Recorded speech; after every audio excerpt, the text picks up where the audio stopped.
सनातन धर्म के विशाल ज्ञान सागर में 18 महापुराणों का स्थान बहुत ऊंचा है। ये पुराण केवल कहानियों का संग्रह नहीं है, बल्कि ये धर्म, दर्शन, इतिहास और संस्कृति के जीवित दस्तावेज हैं। इन्हीं महापुराणों में सबसे पहला स्थान ब्रह्म पुराण को दिया गया है। इसे आदि पुराण भी कहा जाता है, जिसका अर्थ है प्रथम पुराण। ये नाम ही इसके महत्व को दर्शाता है। संस्कृत भाषा में लिखे गए इस पुराण में लगभग 24,000 श्लोक हैं, जो इसे एक विस्तृत ग्रंथ बनाते हैं।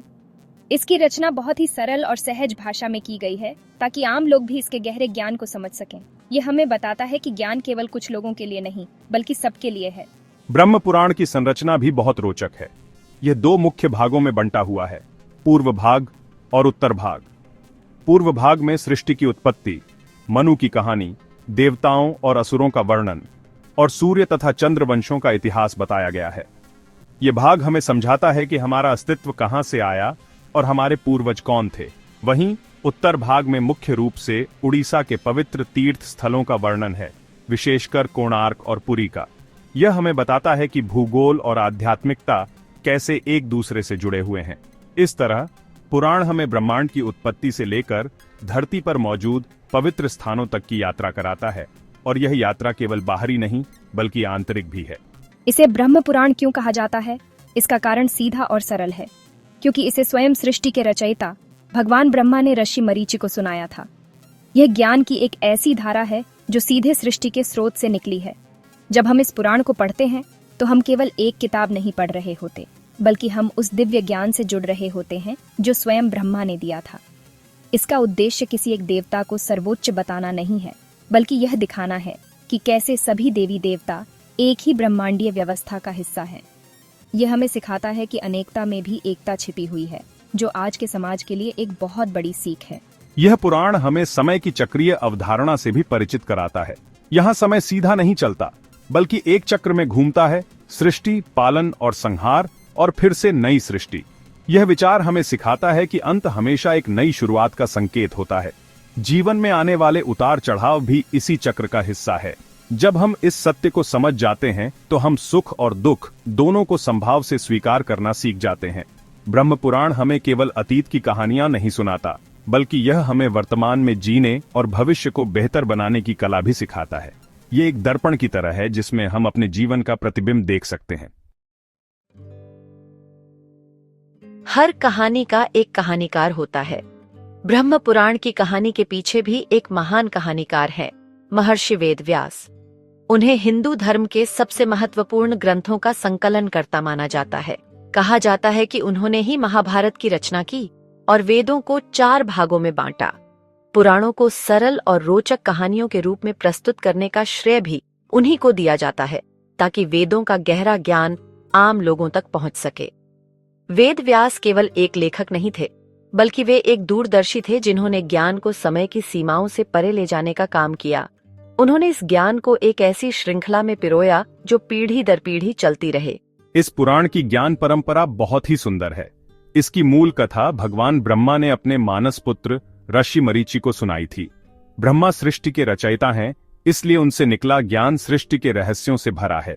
फिर ऋषि मरीचि ने इस ज्ञान को अपने शिष्य महर्षि मार्कंडेय को दिया, और अंत में महर्षि मार्कंडेय ने इस ज्ञान को महर्षि वेद व्यास तक पहुंचाया।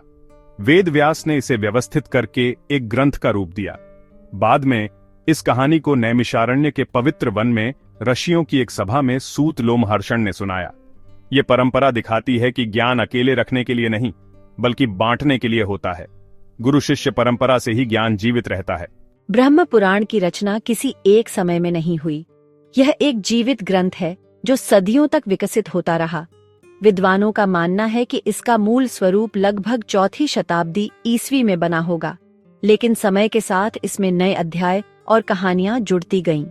विशेष रूप से उड़ीसा के तीर्थ स्थलों से संबंधित अध्याय बाद में जोड़े गए, संभवतः 13वीं शताब्दी के आसपास, जब वहां कोणार्क का सूर्य मंदिर बन रहा था। यह दिखाता है कि पुराण स्थिर नहीं होते, बल्कि वे समय और समाज के साथ बदलते और विकसित होते रहते हैं। वे अपने समय की जरूरतों और मान्यताओं को भी अपने में समाहित कर लेते हैं। यह बदलाव पुराणों की एक बड़ी खूबी है। वे पत्थर पर लिखी इबारत की तरह नहीं है, बल्कि एक बहती नदी की तरह है जो अपने रास्ते में आने वाली हर चीज को अपने साथ मिला लेती है। ब्रह्म पुराण का विकास यह दर्शाता है कि कैसे अलग अलग समय में अलग अलग देवी देवताओं और तीर्थों को महत्व दिया गया। इसका मतलब यह नहीं है कि पुराना ज्ञान गलत था, बल्कि यह कि नया ज्ञान पुराने ज्ञान को और समृद्ध बनाता है।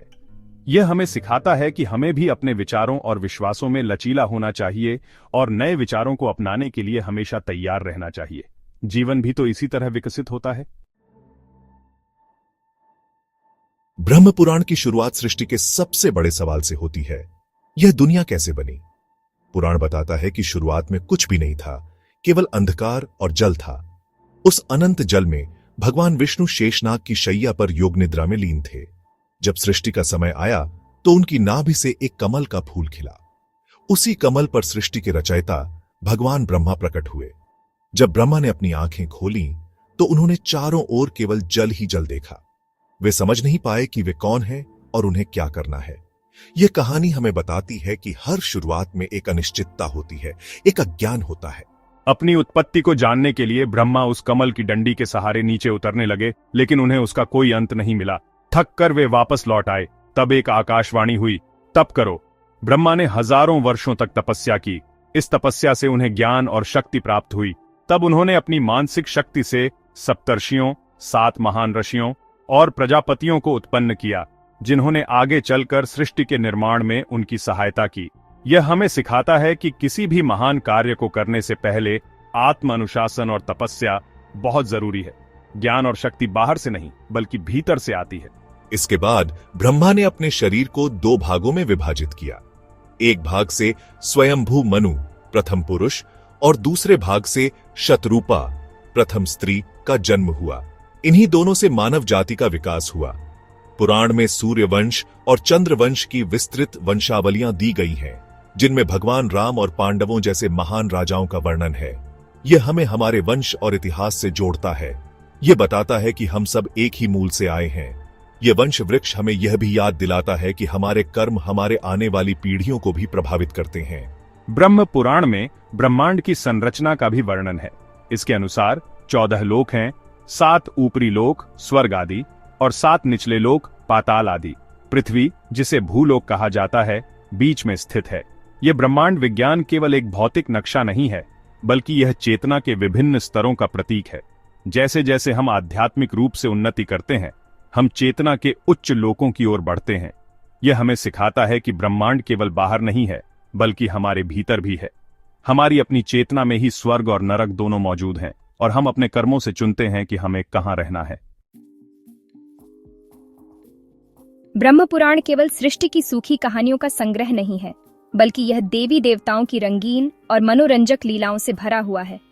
इसमें शिव, विष्णु, दुर्गा, सूर्य और गणेश जैसे प्रमुख देवताओं की कहानियां हैं। एक रोचक कहानी भगवान शिव के विवाह की है। दक्ष प्रजापति ने एक महान यज्ञ का आयोजन किया, लेकिन उन्होंने अपनी ही बेटी सती और उनके पति शिव को नहीं बुलाया। शिव का अपमान सहन न कर पाने के कारण सती ने यज्ञ की अग्नि में आत्मदाह कर लिया। इस घटना से क्रोधित होकर शिव ने वीरभद्र को उत्पन्न किया, जिसने दक्ष के यज्ञ को नष्ट कर दिया। यह कहानी हमें अहंकार और अपमान के परिणामों के बारे में सिखाती है। विष्णु की कहानियां भी उतनी ही मनमोहक हैं। पुराण में उनके अवतारों का वर्णन है, विशेषकर मत्स्य, मछली और वराह सुअर अवतार का। जब पृथ्वी जल में डूब गई थी, तब विष्णु ने वराह का रूप धारण कर उसे अपने दांतों पर उठाकर बाहर निकाला था। यह कहानी दिखाती है कि जब भी धर्म और मानवता पर संकट आता है, तो परमात्मा किसी न किसी रूप में हमारी रक्षा करने के लिए आते हैं। ये कहानियां केवल मनोरंजन के लिए नहीं हैं, बल्कि ये हमें विश्वास और आशा देती हैं। वे हमें सिखाती हैं कि अच्छाई की हमेशा बुराई पर जीत होती है, चाहे परिस्थितियां कितनी भी कठिन क्यों न हो। ब्रह्म पुराण का एक बहुत बड़ा हिस्सा उड़ीसा के तीर्थ स्थलों को समर्पित है, जिसे उस समय उत्कल देश कहा जाता था। इसी कारण इसे कभी कभी सूर्य पुराण भी कहा जाता है, क्योंकि इसमें कोणार्क के सूर्य मंदिर का विस्तृत वर्णन है। पुराण बताता है कि यह मंदिर सूर्य देव के रथ के आकार में बनाया गया है, जिसमें 24 पहिए हैं और 7 घोड़े उसे खींच रहे हैं। यह सिर्फ एक मंदिर का वर्णन नहीं है, बल्कि यह समय के चक्र का प्रतीक है। 24 पहिए दिन के 24 घंटों का और 7 घोड़े सप्ताह के 7 दिनों का प्रतिनिधित्व करते हैं। यह हमें बताता है कि ईश्वर और समय एक दूसरे से जुड़े हुए हैं। पुरी का जगन्नाथ मंदिर भी इस पुराण का एक महत्वपूर्ण केंद्र है। पुराण में भगवान जगन्नाथ जो विष्णु का ही एक रूप है। उनके भाई बलभद्र और बहन सुभद्रा की कथा का वर्णन है। यह बताता है कि कैसे राजा इंद्रद्युम्न ने इस मंदिर का निर्माण करवाया और कैसे भगवान की मूर्तियां आज भी अधूरी हैं। यह अधूरापन हमें एक गहरा संदेश देता है कि ईश्वर को पूरी तरह से समझना संभव नहीं है। वह हमेशा हमारी समझ से परे रहते हैं। ये तीर्थ यात्राएं केवल बाहर की यात्रा नहीं है, बल्कि वे हमें अपने भीतर बैठे ईश्वर से जुड़ने का अवसर देती है। ये स्थान ऊर्जा के केंद्र हैं, जहां जाकर हमारी आत्मा को शांति मिलती है।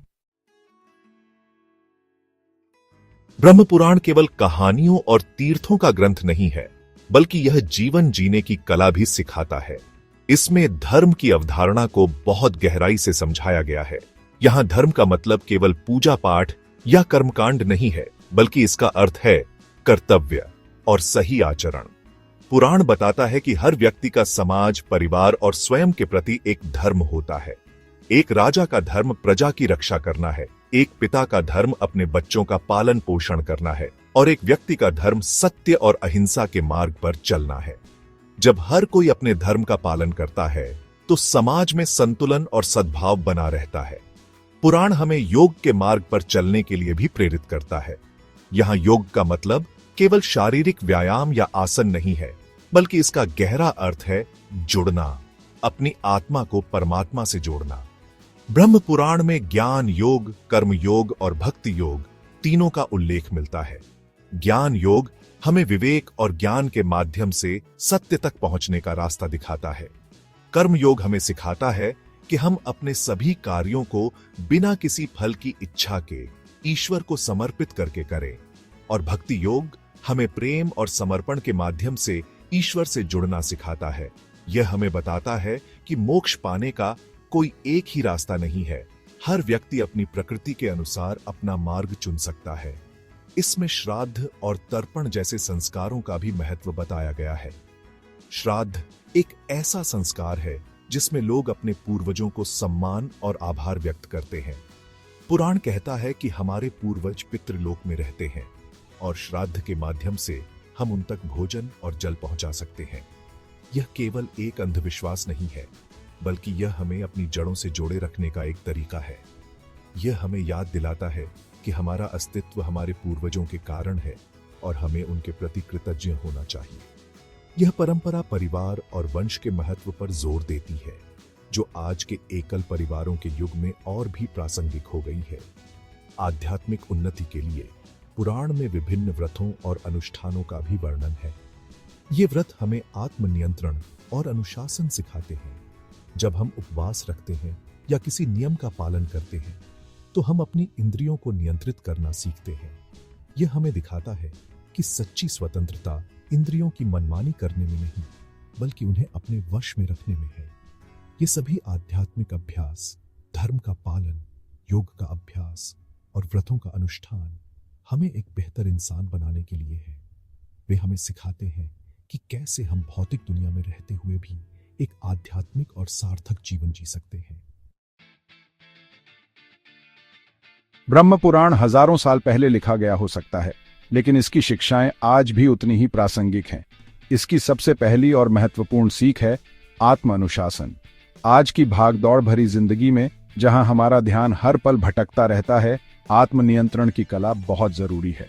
पुराण में तपस्या और व्रत के माध्यम से इंद्रियों को वश में करने की बात कही गई है। यह हमें सिखाता है कि कैसे हम अपने मन और इच्छाओं के गुलाम न बने, बल्कि उनके स्वामी बने। चाहे वह स्वस्थ भोजन करना हो, समय पर सोना हो या सोशल मीडिया का सीमित उपयोग करना हो, आत्म अनुशासन ही एक संतुलित और सफल जीवन की कुंजी है। दूसरी बड़ी सीख है प्रकृति का सम्मान। ब्रह्म पुराण में सूर्य, चंद्र, नदियों और पहाड़ों को देवताओं के रूप में पूजा गया है। यह केवल एक धार्मिक मान्यता नहीं है, बल्कि यह पर्यावरण के प्रति गहरे सम्मान का प्रतीक है। आज जब हम जलवायु परिवर्तन और प्रदूषण जैसी समस्याओं से जूझ रहे हैं, तो यह शिक्षा और भी महत्वपूर्ण हो जाती है। यह हमें याद दिलाता है कि हम प्रकृति से अलग नहीं, बल्कि उसी का एक हिस्सा है। जब हम एक नदी को मां मानते हैं या एक पेड़ में देवता देखते हैं, तो हम उसे नुकसान पहुंचाने से पहले 100 बार सोचेंगे। ये पर्यावरण चेतना हमारे पूर्वजों के ज्ञान का एक सुंदर उदाहरण है। तीसरी महत्वपूर्ण शिक्षा है तीर्थ यात्रा का मूल्य। आज की दुनिया में यात्रा का मतलब अक्सर केवल घूमना फिरना और तस्वीरें लेना रह गया है, लेकिन ब्रह्म पुराण हमें सिखाता है कि तीर्थ यात्रा एक आंतरिक खोज है। जब हम किसी पवित्र स्थान पर जाते हैं तो हम केवल एक भौगोलिक स्थान पर नहीं जाते, बल्कि हम उस स्थान की ऊर्जा और इतिहास से जुड़ते हैं। यह हमें अपने दैनिक जीवन के तनाव से दूर ले जाकर आत्मचिंतन का अवसर देता है। ये एक आध्यात्मिक रिचार्ज की तरह है जो हमें नई ऊर्जा और शांति प्रदान करता है। चाहे वह पुरी की यात्रा हो या किसी स्थानीय मंदिर की, यह अनुभव हमारे दृष्टिकोण को बदल सकता है। अंत में ब्रह्म पुराण देवताओं की एकता का संदेश देता है। हालांकि इसमें अलग अलग देवताओं की कहानियां हैं, लेकिन यह कभी नहीं कहता कि कोई एक देवता दूसरे से बड़ा है। यह दिखाता है कि कैसे विष्णु, शिव और ब्रह्मा एक ही ब्रह्मांडीय शक्ति के अलग अलग रूप हैं। आज की दुनिया में जहां धर्म के नाम पर इतने मतभेद और संघर्ष हैं, यह संदेश बहुत गहरा है। यह हमें सर्वधर्म संभाव की भावना सिखाता है। यह समझना कि सभी रास्ते एक ही सत्य की ओर जाते हैं, बस उनके नाम और रूप अलग अलग हैं। यह हमें सिखाता है कि हमें दूसरों के विश्वासों का सम्मान करना चाहिए और अनेकता में एकता का जश्न मनाना चाहिए। आज के डिजिटल युग में जब ज्ञान हमारी उंगलियों पर है, ब्रह्म पुराण जैसे प्राचीन ग्रंथों से जुड़ना पहले से कहीं ज्यादा आसान हो गया है। सबसे सीधा तरीका है इसे पढ़ना। आपको संस्कृत सीखने की जरूरत नहीं है। ब्रह्म पुराण के कई सरल और सुलभ अनुवाद हिंदी और अंग्रेजी जैसी कई भाषाओं में उपलब्ध हैं। आप इन्हें ऑनलाइन पढ़ सकते हैं या किताबें खरीद सकते हैं। पढ़ते समय इसे केवल कहानियों का संग्रह न समझें, बल्कि हर कहानी में छिपे गहरे अर्थ और प्रतीकों को समझने की कोशिश करें। यह एक धीमी और ध्यानपूर्ण प्रक्रिया हो सकती है जो आपको आत्म खोज की एक नई यात्रा पर ले जाएगी। दूसरा तरीका है उन पवित्र स्थानों की यात्रा करना जिनका वर्णन इस पुराण में किया गया है। उड़ीसा की यात्रा, विशेष रूप से पुरी, भुवनेश्वर और कोणार्क की, आपको इस पुराण की दुनिया में सीधे ले जाएगी। जब आप जगन्नाथ मंदिर के सामने खड़े होंगे या कोणार्क के सूर्य मंदिर के विशाल पहियों को देखेंगे तो पुराण के शब्द आपके लिए जीवंत हो उठेंगे। आप उस स्थान की ऊर्जा को महसूस कर सकते हैं और उन कहानियों से जुड़ सकते हैं जो आपने पढ़ी हैं। यह यात्रा केवल एक पर्यटक के रूप में नहीं, बल्कि एक तीर्थयात्री के रूप में करें जो ज्ञान और शांति की खोज में है। यह अनुभव आपके जीवन को बदल सकता है। तीसरा और अधिक व्यावहारिक तरीका है इसकी शिक्षाओं को अपने दैनिक जीवन में अपनाना। आपको कोई बड़ा बदलाव करने की जरूरत नहीं है। छोटी छोटी शुरुआत करें। प्रकृति का सम्मान करने का संकल्प लें, कम प्लास्टिक का उपयोग करें, पानी बचाएं या एक पेड़ लगाएं। अपने दैनिक जीवन में थोड़ा अनुशासन लाएं, चाहे वह सुबह जल्दी उठना हो या कुछ मिनट ध्यान करना हो। अपने परिवार और समाज के प्रति अपने धर्म या कर्तव्यों को पूरी ईमानदारी से निभाएं। जब आप इन शिक्षाओं को जीते हैं तो पुराण केवल एक किताब नहीं रह जाता, बल्कि वह आपके जीवन का हिस्सा बन जाता है। अंत में आप उन लोगों से जुड़ सकते हैं जो इन ग्रंथों में रुचि रखते हैं। आजकल कई शहरों में और ऑनलाइन भी अध्ययन समूह या स्टडी सर्कल होते हैं जहां लोग मिलकर पुराणों और अन्य शास्त्रों पर चर्चा करते हैं। ऐसे समूहों में शामिल होने से आपको नए दृष्टिकोण मिलते हैं और आपकी समझ गहरी होती है। आप दूसरों के अनुभवों से सीखते हैं और अपने विचार साझा कर सकते हैं। यह ज्ञान की यात्रा को और भी आनंददायक और सार्थक बनाता है। इस तरह ब्रह्म पुराण केवल एक प्राचीन ग्रंथ नहीं रह जाता, बल्कि यह एक जीवित समुदाय का हिस्सा बन जाता है जो आज भी प्रासंगिक और प्रेरणादायक है। ब्रह्म पुराण, जिसे आदि पुराण कहा जाता है, अपने भीतर कई ऐसे रहस्य छिपाए हुए हैं जिनके बारे में बहुत कम लोग जानते हैं। इसका एक सबसे बड़ा रहस्य इसके बदलते स्वरूप में छिपा है। आज हम इसे एक वैष्णव ग्रंथ के रूप में जानते हैं जिसमें विष्णु और कृष्ण की महिमा का अधिक वर्णन है, लेकिन कई विद्वानों का मानना है कि इसका मूल स्वरूप शैव था, यानी इसमें भगवान शिव की प्रधानता थी।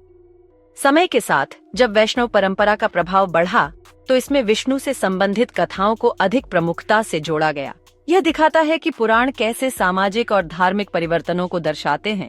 एक और अनजाना तथ्य ये है कि यह पुराण प्राचीन मंदिरों का एक ऐतिहासिक दस्तावेज भी है। विशेष रूप से उड़ीसा के मंदिरों का जो विस्तृत वर्णन इसमें मिलता है वह कहीं और नहीं है।